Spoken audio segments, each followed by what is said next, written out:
Hey, it's Stephen Amell, the Green Arrow, and you're listening to the Earth 2 podcast. David? Yes, Peter? Do you remember last year when we did the episode The Lord of Batman, where Batman inherits a Scottish castle as a lovely Hogmanay treat for our listeners? Yes, I do, and it was your first proper experiment with sound effects and what have you, and we did it in the studio, and it was all sorts of fun, and we recorded it months in advance. Yes, I do remember. And do you remember also how we've often spoken about how the Golden Age Green Arrow is basically just like a knockoff version of Batman? People have said such things, but I'm kind of more Team Ollie than some folk, but I can concede and see people's point, yes. Well, given that, you'll never guess what I've found. Transmitter device activated. Coordinates set for Earth 2.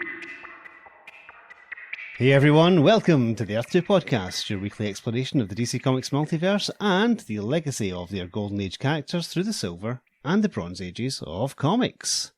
I'm Peter Watson. I'm Logan McFarlane. And I'm David Steele. Welcome back. Thank you for joining us.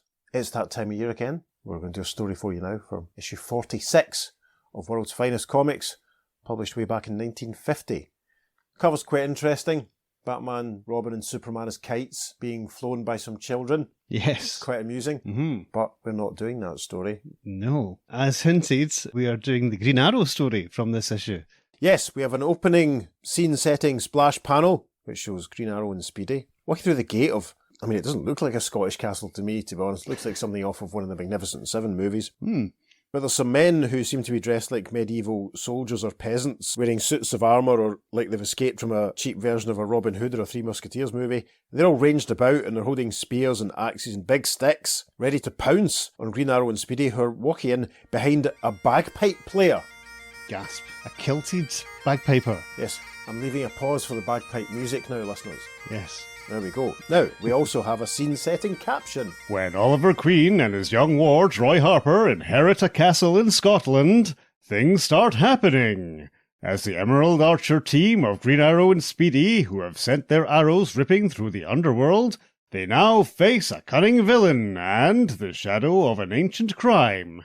And it takes all the skill of the ace archers as they try to erase the mark of dishonour stamped upon... Sir Oliver Queen of Dornee Castle. Fantastic. Story page 2, caption for panel 1.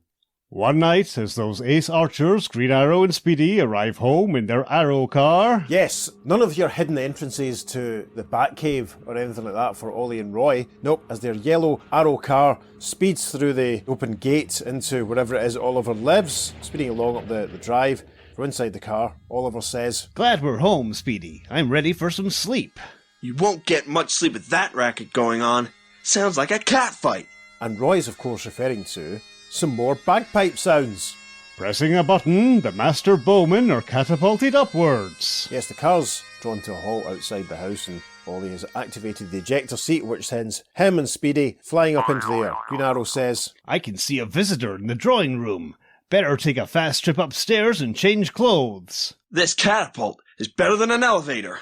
And we can see, in silhouette through the window of the ground floor room, someone who's playing the bagpipes. Swiftly changing to their everyday garb of Oliver Queen and his ward Roy Harper, they return downstairs to greet their mysterious guest. Yes, both looking very smart now. Ollie and Roy both in blue suits. Roy wearing a normal sort of, looks like a single-breasted, single-buttoned suit jacket and a tie, but Oliver's wearing a red bow tie, which is quite smart. Bow ties are cool. As they enter the room, Oliver says, A Scotch bagpiper.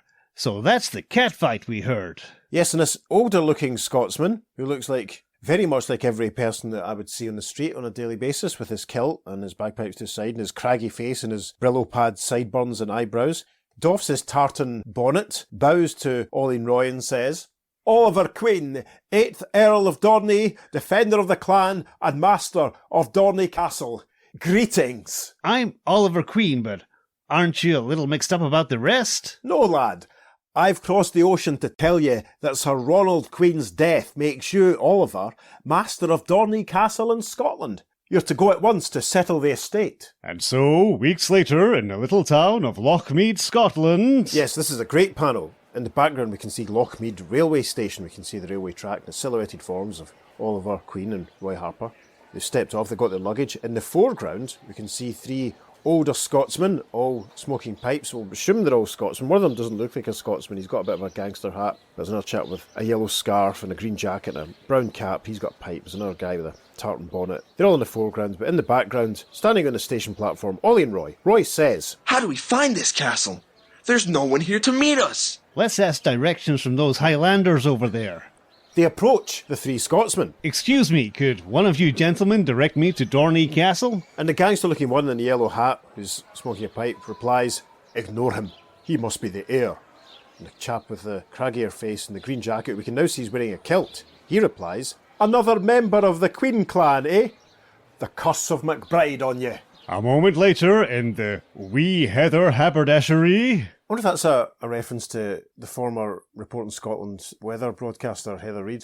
I believe it is. Maybe that's who she was based on. Yes. Yes, Oliver and Roy have entered this local establishment. We can see a child peering through the glass, watching them. We can see all sorts of authentic Scottish clothes on hangers and in shelves all round. There's a mighty, whiskered, elderly Scots gentleman behind the counter with another chap wearing a spectacular tartan piece of headgear standing to the side. Oliver is saying, Not a very warm welcome. Maybe we'll have better luck here. Excuse me, sir. I'm Oliver Queen, and I... Queen, I'm not sell them anywheres, and I'll not have one of them in my store.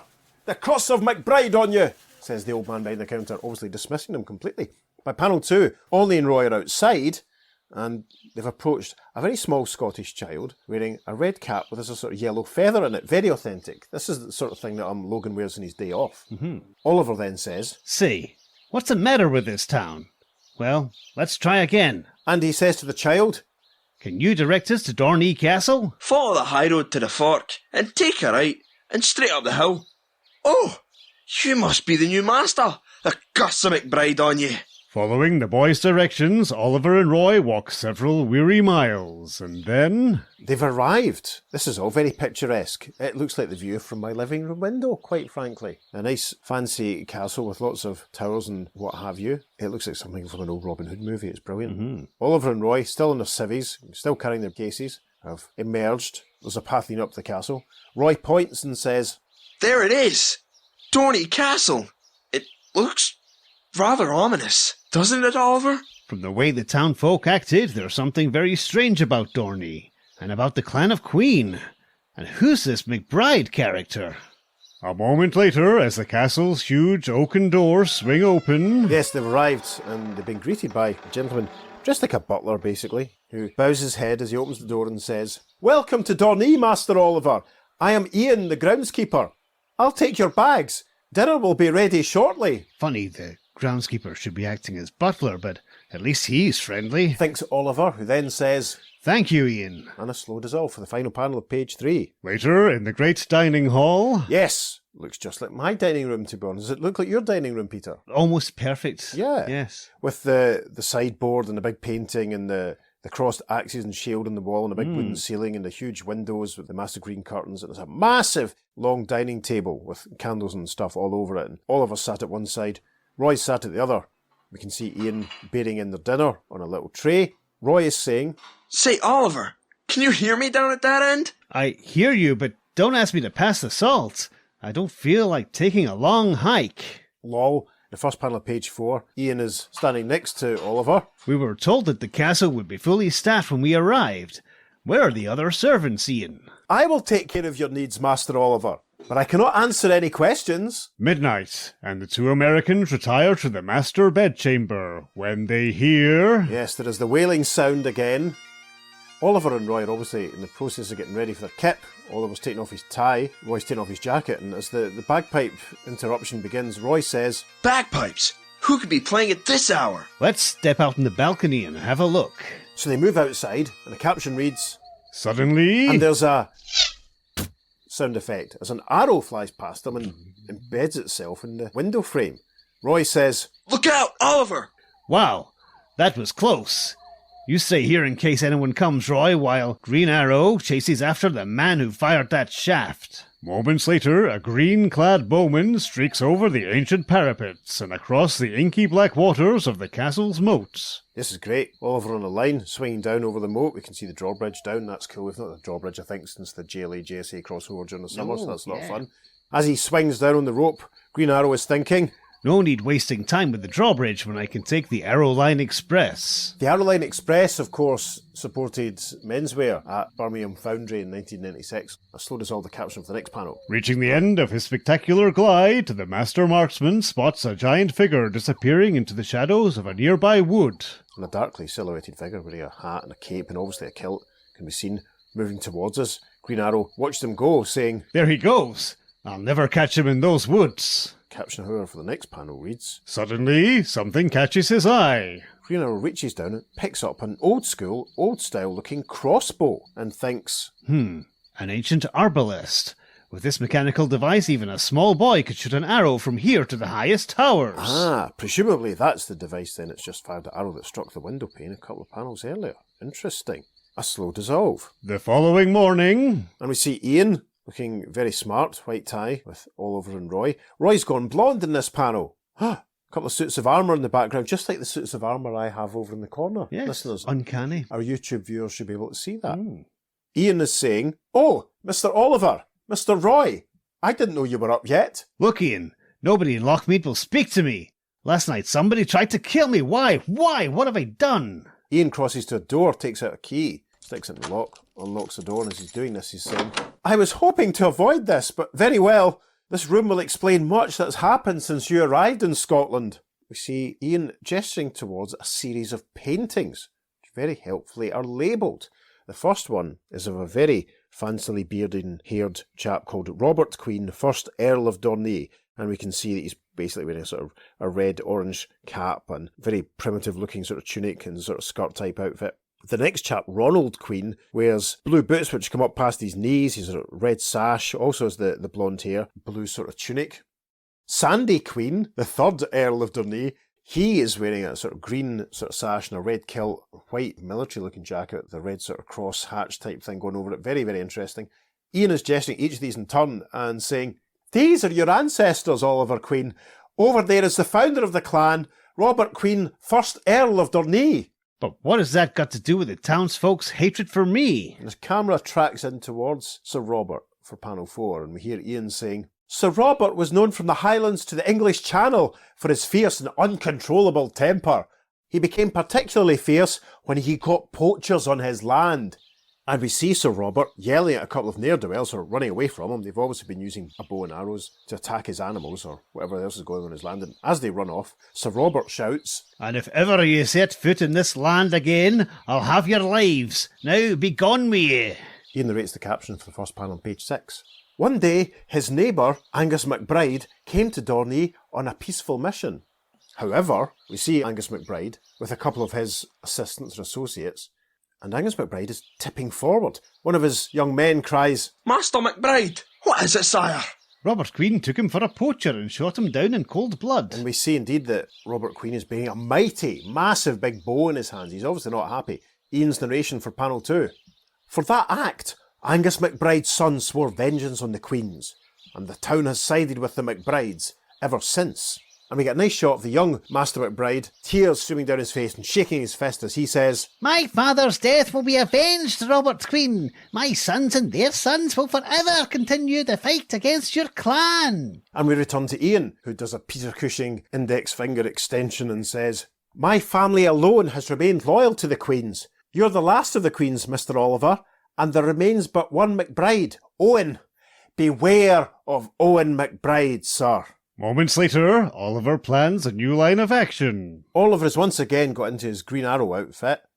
Roy's still in his civvies, and Roy's still blonde, worth pointing out in this panel. We can see the beautiful detailing and the rooms around them. Another big painting on the wall. Green Arrow is saying, Perhaps Green Arrow can settle this feud where generations of queens have failed. Wait here, Roy. Since we're the only strangers in town, someone may guess our identity if we appear together. Very shrewd, Oliver. A slow dissolve. Presently, en route to the McBride Castle. As Green Arrow walks along, suddenly 3 men on horseback ride past. Green Arrow cries, Gadzooks! The Campbells are coming! The chap on the first horse is wearing a sort of yellow jumper and a nice red tartan scarf and bonnet. His pals, one is dressed in blue, another one also dressed in yellow. But this chap at the front, waving his crossbow, cries, Tally ho!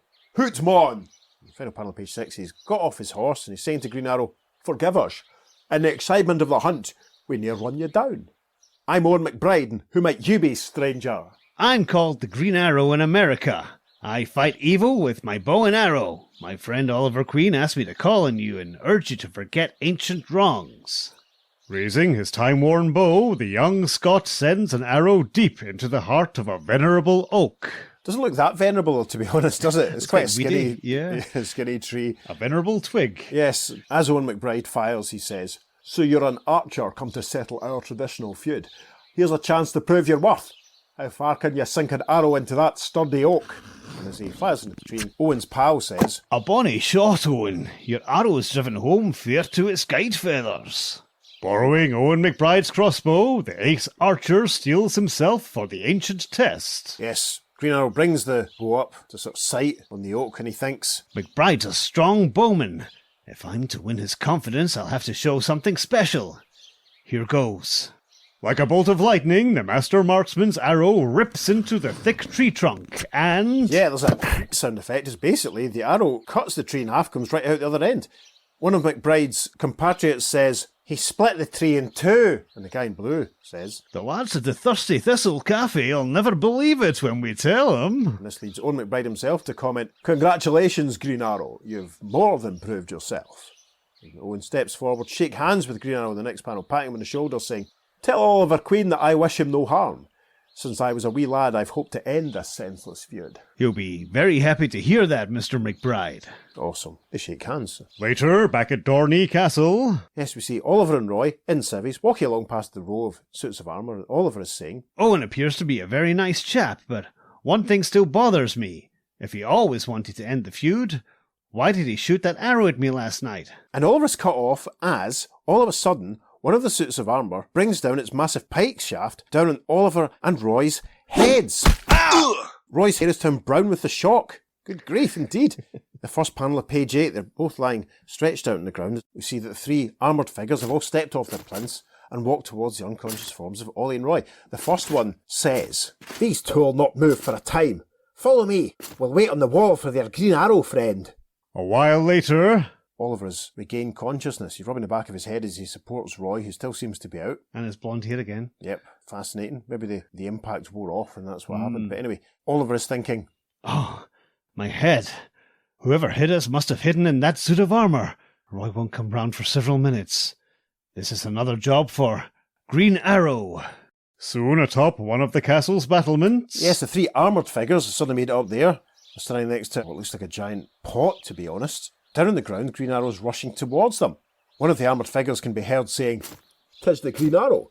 He's coming straight towards us." And his friend replies, "Well, we're ready for him. Here, one of you help me with this kettle." Meanwhile... And down on the ground, Green Arrow can be seen firing arrows into the wall of the battlements, one above the other. And he thinks, A few more metal-tipped arrows and I'll have a ladder leading right up to those refugees from a masquerade party. But when the champion marksman starts his climb... he starts to climb, and suddenly he's deluged. It's not quite clear what's pouring on him, but thankfully, the voice from above says, "Pity we didn't have time to boil this water. Now, to get down there after him." As the water deluges Green Arrow, he says, I should have remembered how they defended the castles in the old days. it's back on the ground indeed. For the final panel of page 8 is the very, very quickly moving armoured figures rush out of an open door towards him. And they must have practised running about in these suits of armour. Anyway, because I know that mine actually weighs a ton. If I have to put it on the ground to the shops, it takes me ages to get down the stairs. Green Arrow draws another arrow indeed, saying, An ordinary arrow might bounce off that armour, but these grape-shot arrows should give them a bang. We see the two armoured figures that have emerged being struck in the head with a couple of arrows. The first one exclaims, "Hootmon, we're caught in a hailstorm."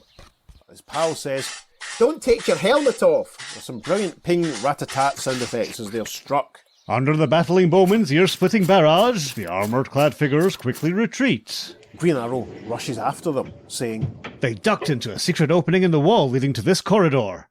Funny, I can't hear the clanking of armour as they run. Abruptly, from a shadowed ledge above... there is a massive... as one of the armoured figures leaps out and tackles Green Arrow, burying him to the ground. We see one of the other armoured figures has opened a trapdoor in the ground as his compatriot drags the unconscious Green Arrow towards the hole. We can see that they've also attached a ball and chain to his left leg. The suited and booted and armoured figure that's lifting up the trapdoor is saying, "Lower him through this secret trapdoor. That iron weight will soon end our archer friend's career. Then I'll go back to finish off Oliver Queen. And in the next panel, we see that Green Arrow has been dropped through this open trapdoor, and he comes to consciousness underwater, basically. He thinks, A river running under the castle to the moat. Can't hold my breath much longer. he's being held by the ball and chain. He must have lungs of steel not to have drowned already. Then he notices something on the bottom of the river to his right and thinks, What's this? Ah, a discarded bagpipe. Got to work fast. As the swift current carries the bound bowman to the moat.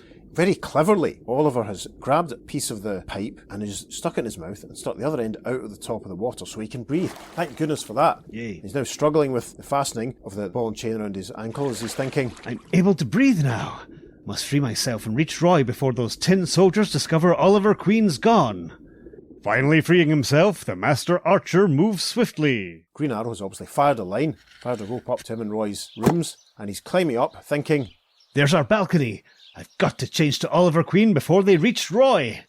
Seconds later, we see Roy still on his knees, still just about coming to consciousness. His hair looks as if it's returned to normal, just by this point. He's rubbing his head and saying, Oh, what hit? Oliver, look out! and Roy has cried out, Oliver, because Green Arrow suddenly had time to switch back to civvies. He's thinking, looks like I switched identities and got here just in time. and he says that just as an armoured figure bearing a spear bears down towards him and Roy. And as the armoured assailant flees, Suddenly, Owen McBride, Ian the groundsman, and another chap dressed in blue enter the room. Ian is saying, Mr. McBride and some friends are here, Master Oliver. He says he received a message that you wanted to meet him. To which Roy says, Quite a fast change out of that armoured monkey suit, McBride. Oliver then steps forward, grabbing Ian's arm and saying, Excuse Roy, Mr. McBride. There's been a little costume party here, and this armour powder and Ian's sleeve tells us who's really been masquerading. Yes. Ian replies saying, All right. I did try to kill you, Oliver Queen. And if you'd been unconscious a moment longer, I'd have succeeded. If a queen was killed, the town of Thinking McBride did it. And with the last queen gone, my brothers and I would have Dornee Castle to ourselves. Mr. McBride doesn't look too happy here. He says, So you sent me a forged message to come here, Ian, to make sure I'd be suspected. Oliver looks on at this, so does all for the final caption. And so, several days later, en route to America, Roy and Oliver on the boat, standing at the rail and the decking. Roy is saying, You were so busy turning Dornee into a public hospital, Oliver. I haven't had time to ask. What's armour powder? There's no such thing, Roy. I found the real clue is Green Arrow. The culprit knew the castle's secret passages perfectly, yet no McBride had visited Dornee in centuries.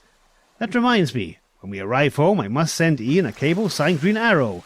He still thinks I drowned. and a tiny caption reads, The end. Well, that was all very abrupt right at the end, wasn't it?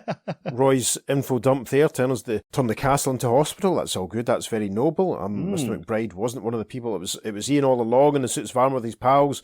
Gosh, Ian was a trickster. The butler did it. The butler did indeed do it. My goodness, is that the first instance of such things that we've had? I think it is, actually, yes. Interesting. Yes, that's it. Probably. Oh well, listeners, thank you for listening to us in 2023.